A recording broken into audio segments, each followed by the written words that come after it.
Hi friends, ఎలా ఉన్నారు? బాగున్నారా అంతా? చూడండి, పచ్చిమిరపకాయల పప్పు చూస్తుంటేనే తినాలనిపిస్తుంది. ఎంత బాగుందో చూసేదానికే కలర్ఫుల్గా ఉంది. పోపు చూడండి ఎలా పెట్టినారో. ఇది తింటుంటే నెయ్యి వేసుకొని ఎంతో రుచిగా ఉంది పప్పు. ఇంకా తినాలనిపిస్తుంది. చాలా బాగుంది పప్పు. పచ్చిమిరపకాయల పప్పు పోపు కూడా చాలా బాగా ఉంది. అది తెల్లగడ్డలు బాగా ఎక్కువ వేస్తారనమాట పోపులో. ఎంత రుచిగా ఉంది పప్పు.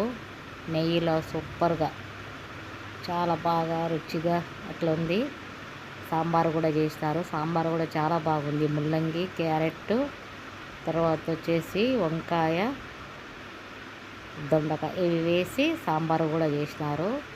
సాంబారు కూడా సూపర్ ఉంది. తింటుంటే చాలా బాగుంది. వీడియో నచ్చితే లైక్ చేయండి, షేర్ చేయండి.